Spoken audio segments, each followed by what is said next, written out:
എൻ്റെ പോലെ ഇതുപോലൊരു ജീവിതം ലോകത്തുണ്ടായിട്ടില്ല. മഴ പെയ്ത വെള്ളക്കെട്ടാണ്. ഈ ഇടയ്ക്ക് അവിടെ ഒരു വണ്ടിയൊക്കെ താന്നിട്ടുണ്ടായിരുന്നു. ആ കലമ്പാണ്. ഏകദേശം 3-4 കിലോമീറ്റർ അപ്പുറത്ത് കുമ്പളം വരെ 5 മിനിറ്റിനകം ബ്ലോക്കാകുന്ന ഒരു സ്ഥിതിവിശേഷമാണ് ഇവിടെയുള്ളത്. സ്കൂളിൽ പോകുന്ന പിള്ളേർക്ക് നേരെ പോകാൻ പറ്റുന്നില്ല. കാരണം നല്ല ചെളിയാണ് ഇവിടെ ഫുള്ള്.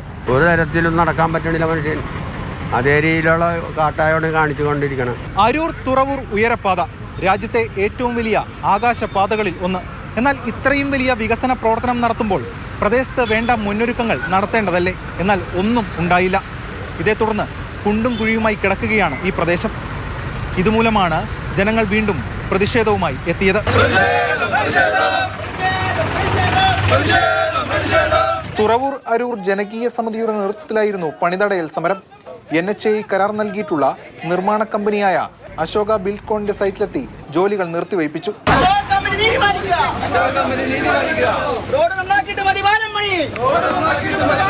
ഇവിടുത്തെ ജനങ്ങളെ പുഴുക്കളായിട്ട് കണ്ടിട്ട് അശോക കമ്പനി ജോലി ചെയ്ത് പോകാൻ പറ്റില്ല.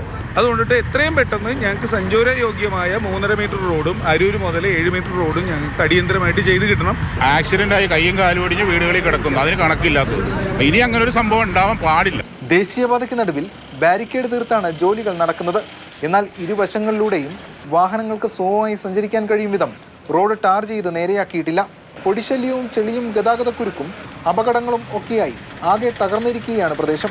ഇതൊക്കെ കൊണ്ടാണ് ജനങ്ങൾക്ക് ഒരു വിലയുമില്ലേ എന്ന് ഹൈക്കോടതി നേരത്തെ ചോദിച്ചത്. ഒരു വിലയുമില്ല. സുരക്ഷിതമായ ഒരു യാത്രാ സൗകര്യം ഒരുക്കിയതിന് ശേഷമാണ് ഇതൊക്കെ ചെയ്യേണ്ടത്. പ്രവർത്തികൾ വലിയ കുഴികളാണ്. ഇപ്പോൾ ഈ 2-3 ആഴ്ചക്കുള്ളിൽ 3 തടി ലോറി പറഞ്ഞു. റോഡ് ശരിയാക്കിയിട്ട് നിങ്ങൾ ചെയ്താൽ മതി എന്ന് നേരത്തെ പറഞ്ഞായിരുന്നെങ്കിൽ ഉണ്ടല്ലോ ഇതൊന്നും സംഭവിക്കില്ലായിരുന്നു. ഈ കരയുന്ന പിള്ളേർക്കെ പണ്ട് പാടുള്ളെന്ന് പറയുമായിരുന്നു. ഇപ്പം അങ്ങനെയല്ല. പ്രതിഷേധം ശക്തമായതോടെ റോഡിന്റെ ശോച്യാവസ്ഥ പരിഹരിക്കുമെന്ന് കരാറുകാർ അറിയിച്ചതായി സമരസമിതി വ്യക്തമാക്കി. 28ഓളം പേരാണ് ഇവിടെ അപകടങ്ങളിൽ മരിച്ചത്. ഏകദേശം 250ഓളം കടകൾ പ്രവർത്തനം അവസാനിപ്പിക്കുകയും ചെയ്തു. ഉറപ്പ് നൽകിയതുപോലെ കാര്യങ്ങൾ കൃത്യമായി നടത്തിയില്ലെങ്കിൽ വീണ്ടും ശക്തമായ പ്രതിഷേധവുമായി രംഗത്തു വരുമെന്നാണ് ജനങ്ങൾ നൽകുന്ന മുന്നറിയിപ്പ്.